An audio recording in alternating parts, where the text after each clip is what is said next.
Olá, o meu nome é Luane Pedroso e esse é o primeiro módulo do nosso curso de construção de bonecos híbridos. No total, serão 5 módulos, onde eu vou apresentar cada etapa do processo de criação de um boneco híbrido.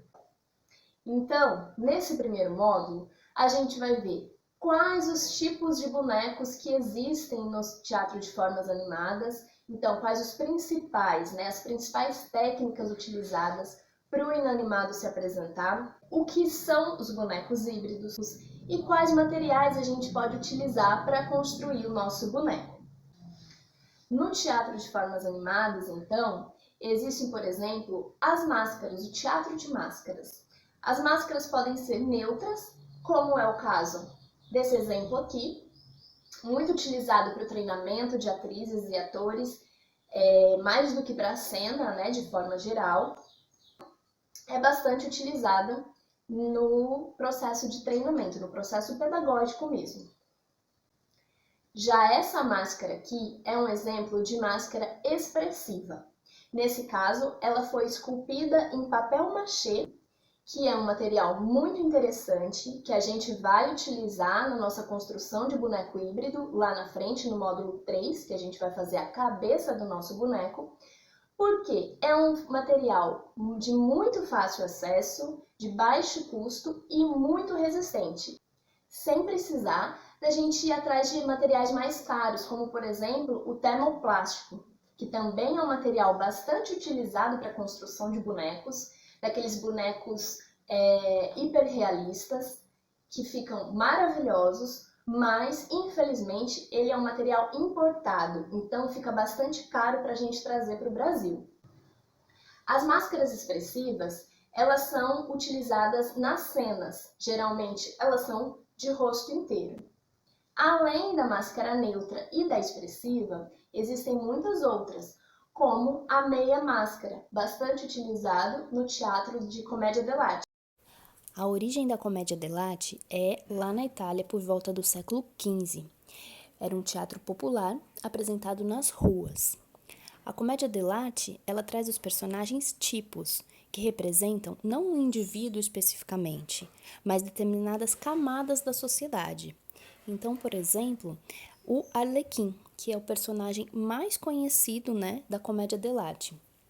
O Arlequim, que é essa máscara aí, representada por essa máscara, ele é um personagem ágil, ele é bastante esperto e ele é empregado de outros personagens, como o doutor e o capitão. Como ele apanha muito, geralmente a máscara do Arlequim tem esse galinho na cabeça. O teatro de sombras é uma forma de expressão artística bastante antiga, que podemos pensar desde a pré-história, quando as sombras corporais eram projetadas nas paredes das cavernas e iluminadas pelo fogo. Tudo indica que o teatro de sombras que conhecemos hoje tenha seu desenvolvimento no sudeste da Ásia. Então, como eu disse, as sombras corporais projetadas em uma parede, elas já podem ser um ótimo material para se trabalhar as noções básicas de técnicas como ampliação e diminuição da sombra, nitidez, deslocamento, manuseio de fontes luminosas e etc. Então, quando falamos de silhueta no teatro de sombras, elas podem ser de diversos materiais, desde cartolina até madeira, metal, plástico. E as silhuetas, elas são projetadas em uma tela e são animadas através de bastões, hastes ou até mesmo fios. Outro exemplo de boneco bastante conhecido, talvez o mais conhecido, seja o boneco de luvas, Boneco de luvas porque quando a gente veste como se fosse uma luvinha. Esse daqui também é conhecido como fantoche. Esse tipo de boneco, o boneco de luvas, é muito interessante a gente utilizar tanto nos processos artísticos quanto nos processos pedagógicos, seja no ensino formal ou seja no ensino não formal, em projetos sociais, em ONGs, no contraturno, enfim. Por quê? É muito fácil construir, Então, eu preciso de um pedaço de tecido para fazer o corpinho do boneco. Então, o corpinho dele não tem nenhuma estrutura, é só o tecido. E a cabecinha pode ser feita de qualquer material. Pode ser feita do próprio tecido, pode ser feita de papel machê, como é o caso dessa aqui. Então fica um boneco muito legal e com baixo custo também. E aí a gente tem os bonecos de fios, conhecidos como marionetes. Eles podem ter estrutura bastante simples, com alguns fios apenas, ou super complexas, com vários fios que possibilitam movimentos bastante refinados.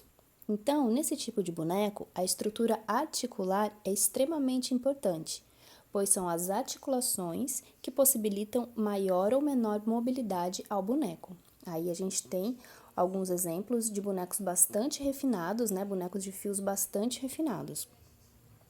Eles podem ser feitos de diferentes materiais, mas o mais usado para fazer a estrutura desse tipo de boneco é a madeira. Bom, pessoal, esse foi o nosso primeiro vídeo do módulo 1 do curso Construção de Bonecos Híbridos. Nele, eu fiz um pequeno panorama sobre os tipos de bonecos e algumas técnicas utilizadas no teatro de formas animadas para a gente se ambientando nesse universo. No próximo, eu vou falar especificamente sobre os bonecos híbridos, os tamanhos possíveis e os materiais que a gente já pode ir coletando, já pode ir olhando diferente para a construção do nosso boneco, tá bom? Espero que vocês estejam gostando do vídeo e aguardo até o próximo.